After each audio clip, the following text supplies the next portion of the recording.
It's my great honor to introduce today my friend and colleague and collaborator, Dr. Isaac Galatzer-Levy.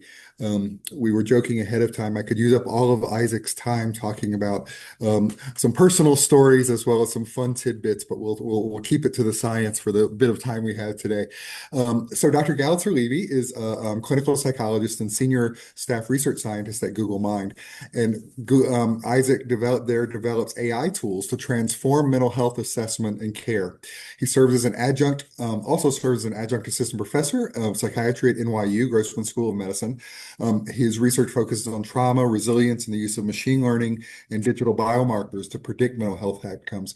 He has well over 100 peer-reviewed articles and really is a leading voice in computational mental health. Some of his work in my field, particularly in PTSD, relates to both his work in emergency department prediction of later PTSD development.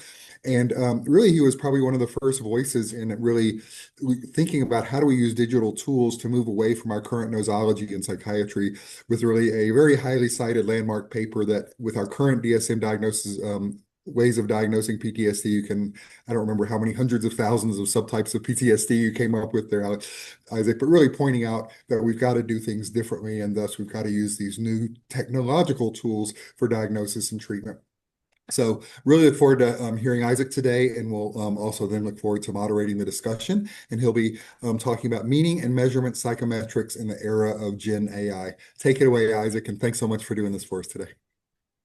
Thank you. Thank you so much, Kerry. It's really great to, have an introduction by you. I remember, I don't know if you know this, I remember you gave an invited talk at ACMP and Charlie Nemerov gave an introduction. I don't know if you remember that. And it was like, I remember this day, it was like so nice. And, he like kind of like summarized your work, and same here. I really appreciate it. And, Well, I think everybody's really in for a treat, and Isaac is both brilliant, but also just an amazing and wonderful person. So take it away, Isaac, and I look forward to the discussion.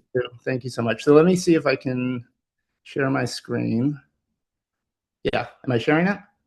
Can you? Yes. Yeah? Okay, good. Okay. All right. So everything's set. I can't see my screen. Perfect. You sound good, and it looks in play mode. Perfect. All right, cool. So I'm going to talk today about meaning measurement. This is a little bit of an abstract title. You might not, be able to ground with no additional information. But really what I want to talk today about is really sort of a schizophrenic view that psychiatry and psychology has had towards measurement. One, where we really privilege getting to know people, understanding them, and using that as a tool of diagnosis, measurement, understanding, and the other is really how we approach measurement today, or we're starting to basically move away from, which is really thinking about people in a close-ended way, measuring them through various report measures that just turn the individual's experience into some numeric values that really we lose a lot of the nuance. So one of the hopes is that generative AI may be able to bridge that gap, and I'm going to talk a little bit about that today. Okay. So I've started every talk really for the last 10 years with this video because I think it's good to start with a real patient, get a sense of what they feel like and look like before we sort of dive into more quantitative discussion. So, okay. So what's brought you here today, Alison? My sister's noticed I'm just a bit fed up, really. Right. Okay. My sister said I should come. Right. Okay. So in 14 seconds, I think the clinicians in this audience have a good idea about what's going on with this patient. They are looking down. They look sad. The content of their speech is negative. Their affect is low. Their speech is slow. But we haven't traditionally used that as a measurement approach in our clinical research because it's not easy to quantify. So even though we can see these characteristics really directly, can't really turn that into data without sort of reducing it to some clinical measures. So the real limitation overcoming, really bridging the gap between what we understand is important and then the measurement paradigms we use to quantify that. So So I've put this slide in many talks as well, actually also going back to my postdoc. It's very simple. This is a regression equation where y, in this case, I would say our behavior is a function of our inputs, our predictors. In this case, I say biology, but really it's anything we're trying to use to predict that outcome. And really, ultimately, that relationship is a function of the noise to some degree. The more noise, the harder it is to understand that relationship. So if we use measurement approaches that are very noisy in terms of our behavior or clinical outcomes, then of course we can't understand the relationships. And it's not really a more complex, underlying idea than that. So let's talk about the current state of clinical measurement. Where are we today? And really historically, why are we where we are? So to start with, why does measurement matter? One way people think about measurement is that it's an after the fact characteristic. I want to, make sure what I did worked. But really, you can think about measurement as the point at which you really define what it is you want to know. So creating an operational definition allows you to move away from abstract concepts to more specific information. So here's a nice quote from Max Planck. An experiment is a question which science poses to nature, and a measurement is the recording of nature's response, or more simply, science begins where measurement begins. So measurement is obviously something that's really important when understanding not just our inputs, where we made a lot of advances, but really our outputs or those things that we're trying to predict, in our case, really behavioral outcomes, et cetera. So give a short history of where, how our measurements got to where we are today, and then where they're going to progress. And I want to make a point that our measurements really follow our cultural needs and the technology available at the time. So if we go back to the turn of the century, psychiatry really emerging as a field was highly descriptive. Phenomena was being observed, people who had uncontrollable symptoms. There was experimentation with really gross approaches to treatment, or really our ideas in neurology and neuroscience were related to, gross insult to the brain, like people who, had, fistful size of brain removed, and the abnormal behavior that we saw as a result. And really the ways that we understood that and recorded it and characterized pathology was highly descriptive. And in some cases, really only able to be understood in dialogue with somebody. Interacting with them is where the sort of pathology or characteristics of the individual really emerged. And those are really interesting ideas, but they really got in the way of the kind of progress that the field needed to make to really more specifically say, what is the phenomenology that we're observing? How does it change? How do we reliably measure it? So we could make some really important decisions in society, like, does medication work? We really didn't have an approach to study that before. Does the psychotherapy work? Or does somebody is somebody deserving of benefits in the VA system? So the measurement paradigms that really emerged from these problems were much more concrete, much more focused on creating taxonomies that clinicians could use, policymakers could use to make these important decisions. Now we're in a new era where we're interested in measuring things that are fast moving, relate to underlying social and biological processes that move much faster than the traditional measurement approaches. So simple examples are ketamine or psilocybin as treatments for depression. Both treatments, when effective, change symptomatology faster than our measures can capture. So when I ask, what's your symptomatology over the last 2 weeks? That's because our theory of depression used to be that depression could not change faster than that. And now we're living in a new world, new pharmacology, same thing with pathology, with trauma responses. Those can emerge very quickly. Really, our measurement tools are too non-specific, but also don't capture the time scale of the things that we want to know today. So I have this little AI thing sticking out of the back to say, what are the measurement paradigms we're going to start using today or we'll need to advance? Maybe there's something available within AI, and this is meant to be cute. It's not, and very abstract.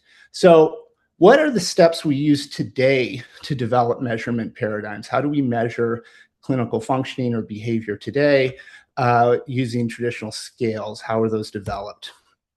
So really quickly, I'll talk you through sort of a process of scale development. Start with, particularly around symptomatology, you start with a set of symptoms that have been observed in the population. A set of experts come together, say, this is what I observed, say what is redundant, what's unnecessary, and use statistical approaches to determine empirically how they relate to each other. So this is a factor analysis where you say have a number of different variables, which are the ones that have shared variance and cluster together, and relate to this second order latent variable, PTSD, depression, etc. And that allows us to create some factors and then validate those by saying, what is the predictive validity? What is the convergent validity or divergent validity of these measures? So do they predict outcomes? Do they converge with other measures? So does my PTSD measure correlate with my stress measure, for example? And does it not correlate with my shoe size measure, etc.? And that's really, how our clinical scales are developed and our definitions are developed. So this is the factor analysis of the PCL, the primary measure of PTSD, and this is exactly what happened. We had collected a theory-driven set of symptoms, removed redundant ones, used factor analysis to say what are the common clusters of symptoms, and then use those to really define the disorder of PTSD. So the limitations of that kind of approach are pretty well known at this point. It's not controversial.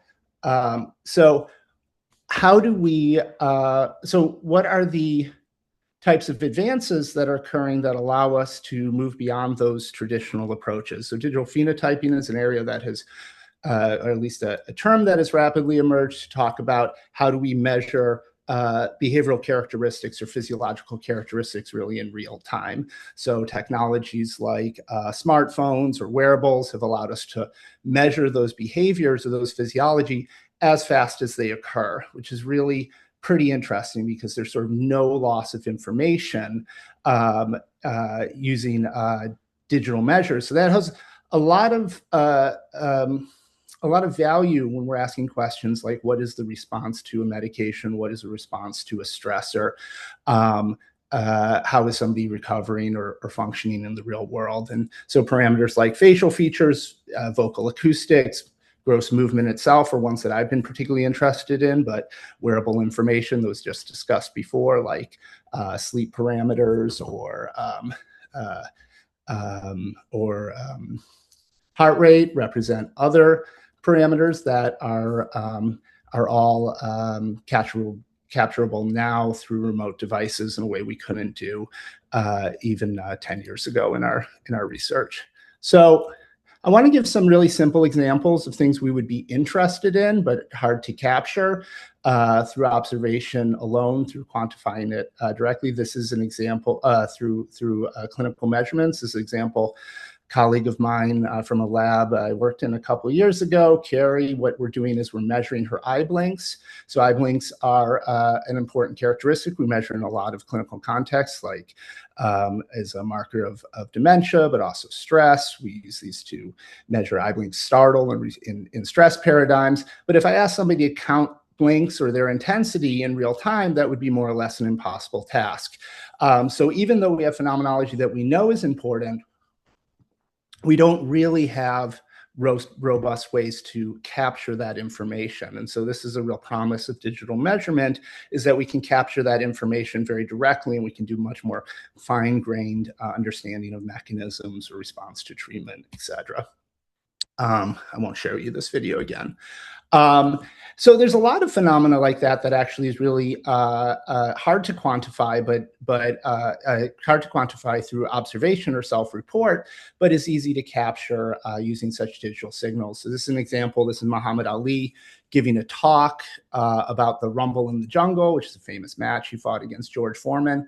And on the left, this is him talking about that match soon after. And then the second video is him talking about the same boxing match 30 years later. And what I'm doing is I'm quantifying the asymmetry in his face. So how does the left side of his face move differently than his right side, which is a common neurological symptom, common in stroke. And so I'm going to quantify that in his mouth, eyebrows, and ears, just as 3 points. And let's see if I can make this work. So here we see there is some asymmetry, but as he ages, we see much more significant asymmetry between the left and the right side, which is a common characteristic of advanced Parkinson's disease, which Muhammad Ali is well known to have. So this is very promising. We can measure much more directly in real time behaviors and physiology that are important and known to relate to psychopathology, and better let us map back to mechanisms, better let us understand treatment responses, but still remain limited to some degree. And the limitations are really the universe of functioning is poorly understood. So just like our traditional clinical measures, we capture a population, we try to norm or understand the phenomena in that population. It's really a kind of a question of how does that generalize, and often it doesn't. We need to revalidate in new populations, and that's sort of a game of whack-a-mole we can do forever. So those bounded samples really limit our capabilities. And then building those kind of classification models are really data hungry. We need lots and lots of data to be able to, map something like facial features or understand how they relate to a certain clinical population. And still we're in this sort of, limited space in terms of generalizability. So an example of how we might start to overcome that, or sort of a toy example of how we would move away from those kind of local samples to really understanding kind of the universe of functioning and then make estimates within that, is the example I use is the measurement of tremor in patients with essential tremor in this case, but really any tremor disorder. So what you're looking at right now is the clinical measurement for tremor, the TETRAS.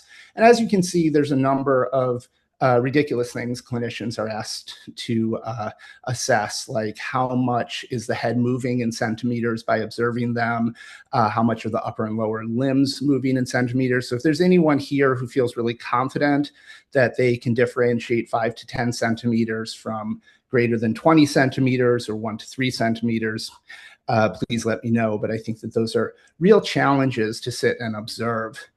But we can use similar digital phenotyping approaches to measure tremor activity, but we have those same limitations I discussed before. What is the universe of functioning?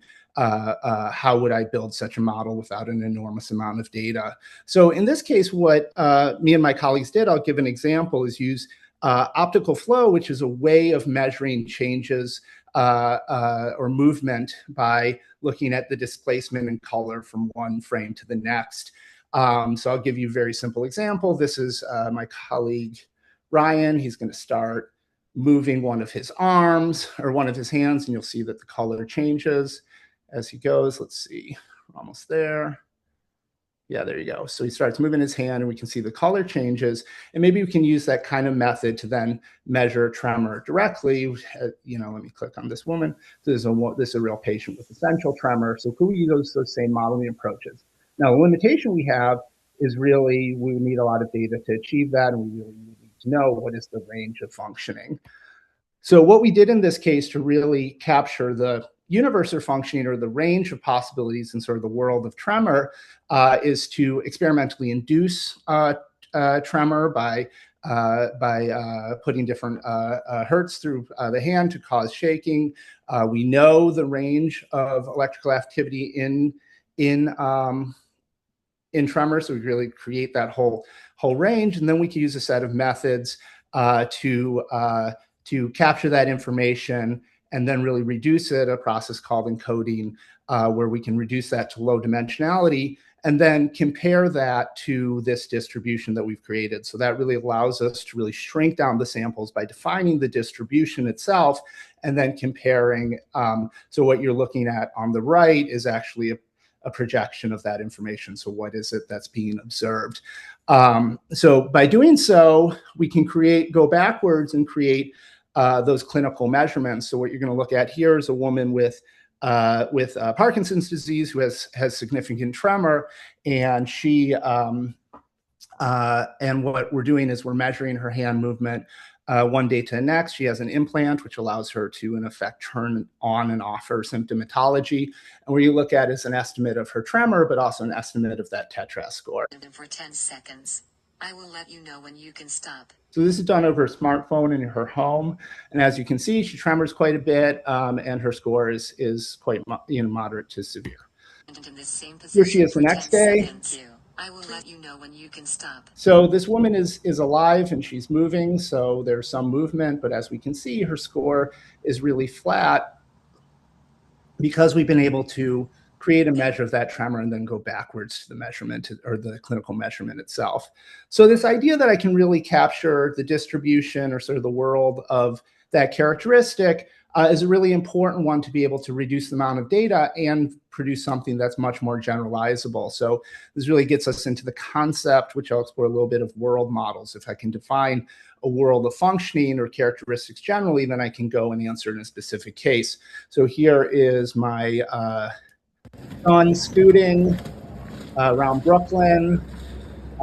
He's learned a lot about gravity, momentum, and that really generalizes a lot of different scenarios. That underlying ability facilitates all sorts of different scenarios he'll engage in as he grows up. So, learning how to scoot will help him learn how to ride a bike, would help him drive a car or fly an airplane, because he has some underlying more basic capabilities in understanding gravity, momentum, and the physical world.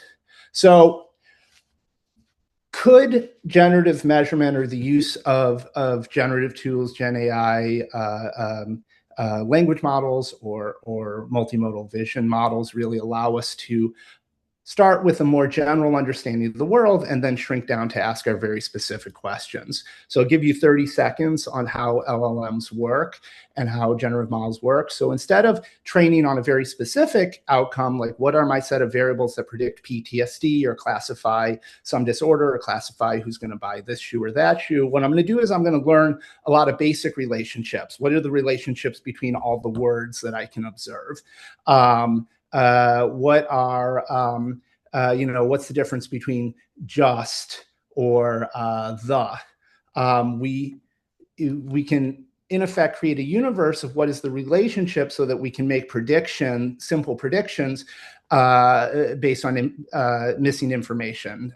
So in this example, you have a blank word that I'm trying to predict. The quick brown fox jumped over the lazy blank. We can make a prediction, lazy river, something like that. So a good example of this is if I say to you, the blank bear was sitting eating a fish, you wouldn't know, maybe that's brown bear, black bear, grizzly bear, polar bear. But if I say the blank bear is sitting by the river eating by the river or by on the iceberg, eating a fish, you very quickly be able to make a better prediction that it's white. So that's in effect how these models operate, is to really say what is the sort of universe of relationships, very simple relationships that then I can use to probe to understand, to make a prediction in some specific case, rather than having to build an entire model to answer a very specific question and still be limited in the generalizability.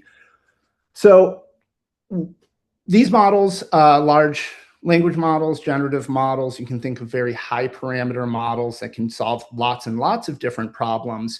And what we may do to solve our own specific problem is tune a model on top of that, or find some way to give it specific information to be able to solve more specific problems. That can be achieved a lot of different ways. So when you just write something into the prompt window, you're in effect writing code, and there's no training needed. So that's what we call zero-shot learning, where with no data, I can have the model give me a piece of information or make a prediction. So if I give it a face, how well is it able to give without any information? Could it give me the fax codes back or something like that? Few shot, where we can give it a few examples to steer it in the right direction, or more sophisticated methods like fine tuning, where we capture a lot of data. We identify errors in the model's performance, give it feedback, a process called reinforcement learning. So here's a really quick schematic of how those models compare in their approach to factor analysis. So what you're looking at on the left is what I've talked about before, so factor analytic structure. And what on the right is closer to what we do in generative models. So what I do instead is, instead of learning one relationship based on a number of inputs, given all the inputs, I learn a lot of relationships. And then I use a set of prompts, in effect, to narrow the attention of that large network to answer my specific question. So these colored rings represent additional prompts to sort of narrow in on the answer I want. So if you look on the left, I'm saying, what is the big city in New York? And it's going to give me an answer in New York City, and I give it a more specific prompt. I meant in upstate, and now it's really going to be able to hone in on the more specific information that I'm looking for. So this gives me a lot of power to access information that I wouldn't necessarily be able to access. In fact, I probably wouldn't be able to access by asking closed form questions. So this is my two sons, also in Brooklyn. And I ask them, I just input this in zero shot, ask, describe these two people in this picture. What are they doing? What are their ages, relationships, etc. And an enormous amount of information can be derived from that single image. It could be questions I've never thought of that I can get incidentally. So in this case, the model is telling me the younger boy appears to be a boy, likely 4 to 6. He is 4.5 years old, light brown hair, etc. The older child labeled him a girl. He is a boy. You can guess why it made that mistake. He has a long ponytail. Age range 10 to 13, once again correct. He just turned 12 last week, and describes his outfit. We can get additional information out, so what are the emotions and body language that are observed? The younger one, Avri, appears to be happy and playful, showing has a neutral to slightly smiling expression on his face, and the other boy, Ezra, has a thumbs up, and he looks bright and smiling. And even we can get incidental information we may have not thought of before that gives us more context. Once again, rather than giving a long questionnaire of different contextual information, still losing a lot of the information we might be interested in. In this case, we can just ask directly and see how the model pulls out that information based on its larger understanding. So the relationship, given the affectionate and coordinated poses, they're likely to be siblings. That's not a piece of information I gave it. Their location seems to be urban or suburban, a city. In fact, if I push this, I can get the model to tell me this is Brooklyn, which is accurate based on the business in the background and the parking meter, which is a bit unique to New York. The model can actually even understand where they are. And so here we go. It's describing what they're seeing and even some estimate of their health, albeit a gross one, based on their energetic pose, bright skin, bright eyes, both appear to be very good health, seems active and lively. So that's kind of cool that we can get all this information out, but it's not really clear that it's a useful psychometric tool, which really requires validity, reliability, much higher bar than a kind of cute trick I can do. So how would we get there? I published a paper recently with some colleagues at Wellcome Trust and DeepMind about an idea of hybrid validation of measurements, what we call generative psychometrics, or how do we put together rules of psychometrics like generating hypotheses, clinical validation, risk and ethics, which really come from us, and computer science approaches like prompt engineering, revalidating as a new underlying model comes in so that we know the same model or the same scale functions at least as well as it did before. This is really, there's really a need to marry these two different categories of validation to really be able to create psychometric tools. So let me give you a really simple, quick example where what me and my colleague George Manano did is we took this construct of transition stress. Transition stress is a really interesting phenomenon. It's stress among veterans returning home that's unique from PTSD, but also associated with a lot of pathology. This is people who have trouble returning home, go from a very structured environment to an unstructured one, have trouble managing their own lives, etc. And so to understand that phenomena, because there's really not good measurements today, my colleague George Bonanno developed an open-ended clinical interview where people are asked about their military service, their transition home, any loss they experienced, any traumatic events. And those individuals just asked to talk for 5 minutes on each topic. And then raters go through following that schema to rate their transition stress from severe to mild. also their loss experience. And so what we did is we looked at the inter-rater reliability between the humans themselves. We had 10 trained raters rate all of these, rate 20 of these, ultimately 150 interviews, and measured their interclass correlation. We found the clinical raters were very high, but then also when we took their average and then added LLM as an additional rater, we found just as high confidence. And in fact, when we tried zero shot versus additional shot, didn't really add something to some degree just detracted, which indicates that zero-shot learning is really the model's able to know this information even without us giving it any examples or train a model.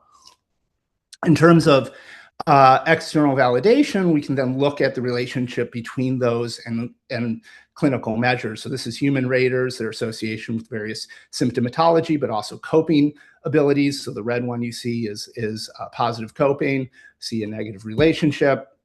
And we ask the LLM to do we take the LLM rater and we do the same analysis. We see the same strong relationships.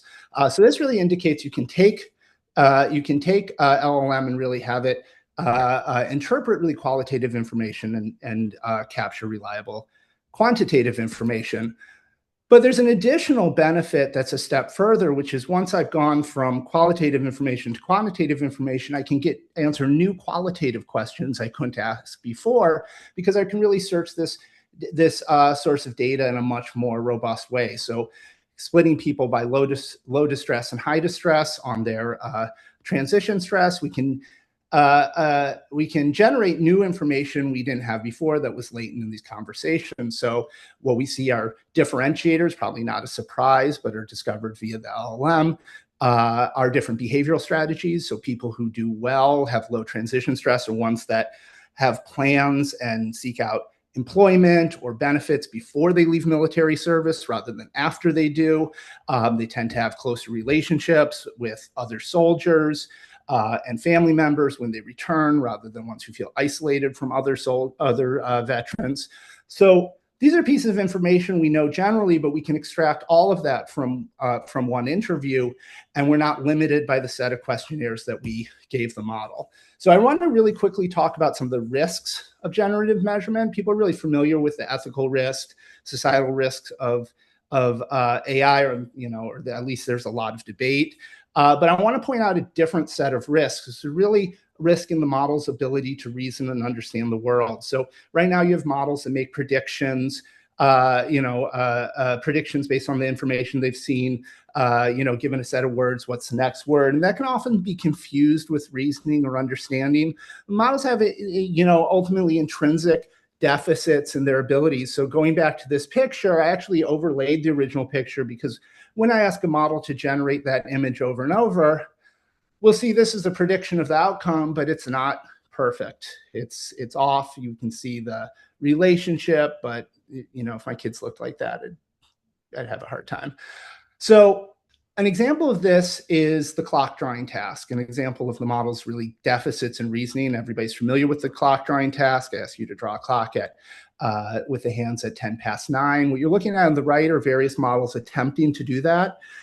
These are older models, but we can see common errors and mistakes, both in terms of understanding the numbers, understanding what a clock looks like, and in particular, an inability to place the hands in the right place, almost without exception. And if we used the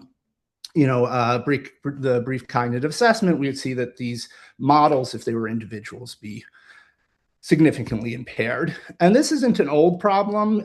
It continues to be a problem. So what you're looking at on the left is Gemini 3.0, which is our newest version, trying to draw a clock. It's also making a mistake. And as we move into video, new problems start to emerge. So not only are the hands in the wrong place, but they also don't seem to have a sense of time. They can't move in the correct way. So if we give generative models a test like the WAIS-4, we can see that they are exceptional in some domains, in the 99.9th percentile in understanding, vocabulary, some degree of linguistic reasoning. But if we look at visual tasks, in less than first percentile, so huge gap in understanding of the visual world. And so, and really subject to common deficits that we observe in cognition. So that would really get in the way of functioning in the real world. So this is just a simple object permanence test. You can play around with these things yourself, where I ask the model, where's the person A?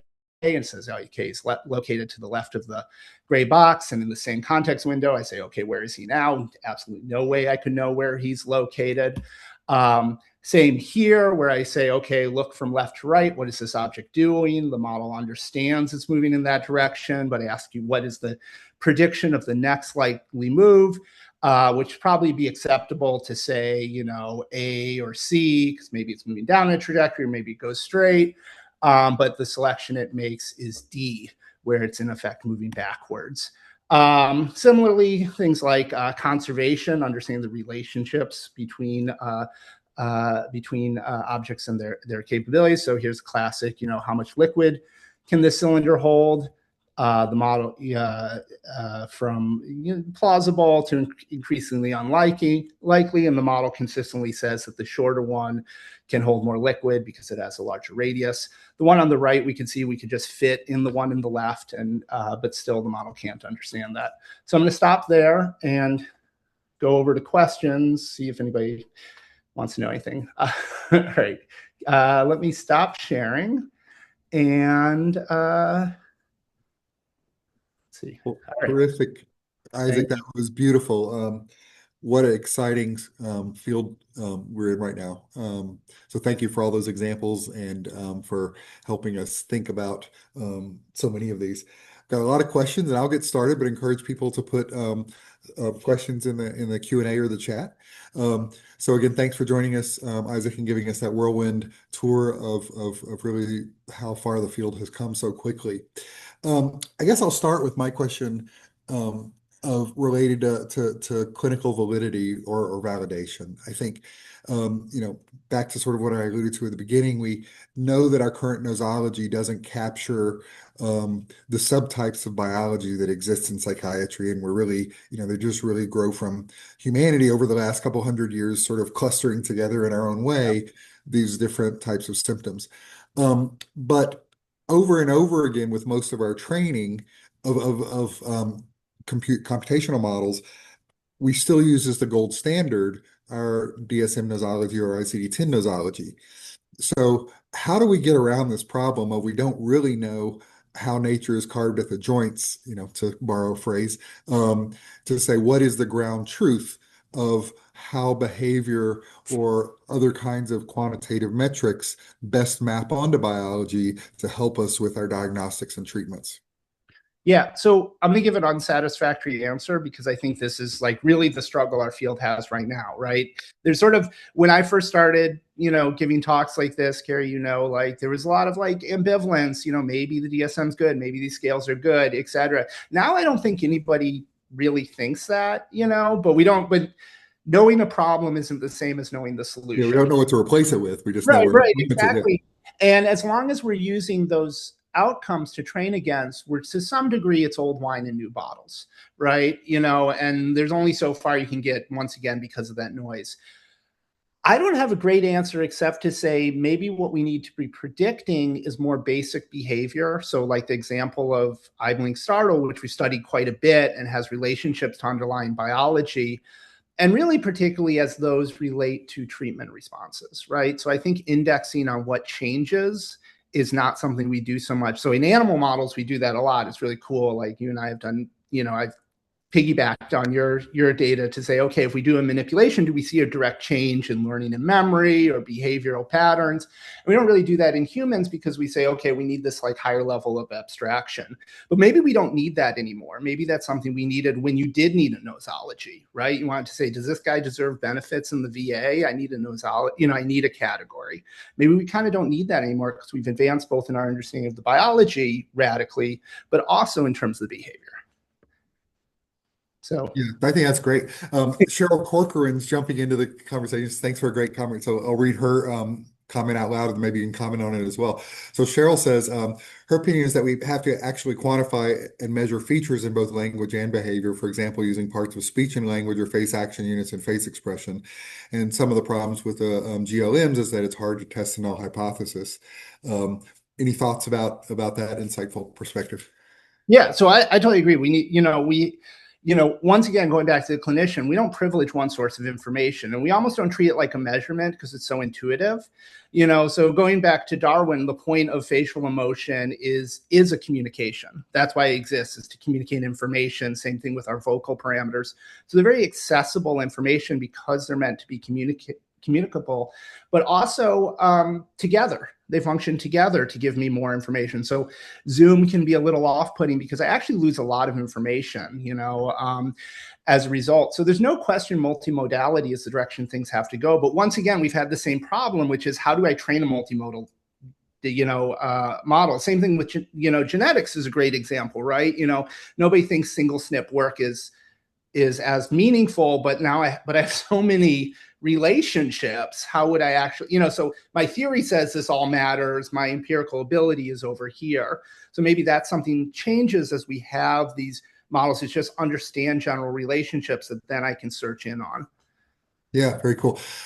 Your example there at the end where you were using natural interviews and then really breaking that down into quantifiable and qualitative and quantifiable different components also seems very powerful. And Ruth Morin in the Q&A says, "Hi, Isaac." I feel like there's an integration missing between the classic qualitative narrative case studies, in which in some ways you were sort of alluding to there, versus the more objective taxonomies of our clusters of DSM diagnosis, for example, where there's a relational aspect to the measurement in psychopathology.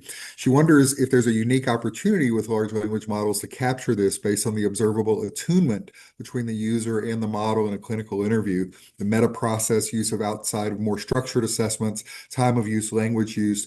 And it's kind of back to your point, I think, if you can pull in all of these different meta components of the content, but everything else, right, and figure out how do we quantify and qualify that, it seems like that would give us a lot more data and potential insight. Thoughts on that?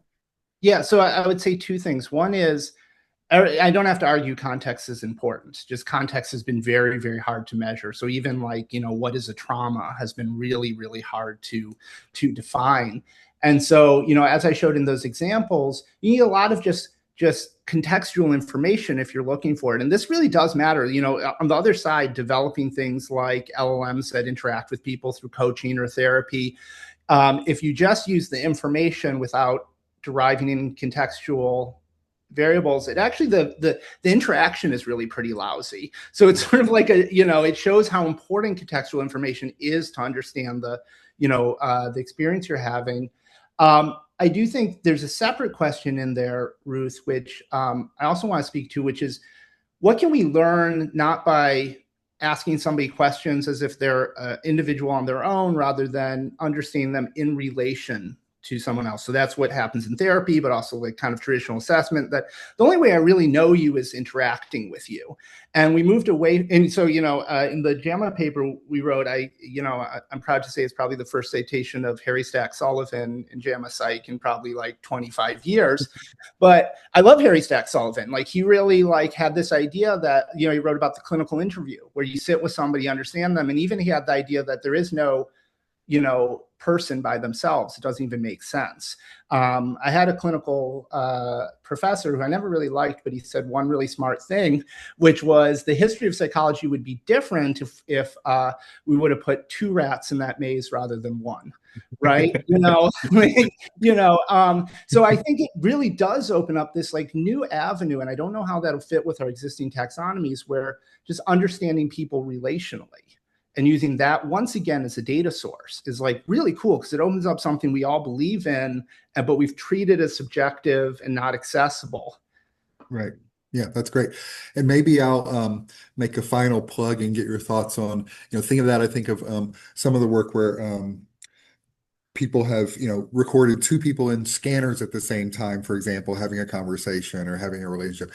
And I think I really want to make a plug for figuring out how do we bring biology back into this? Because at the end of the day, we're biological creatures and we can create all these tools to describe these phenomena.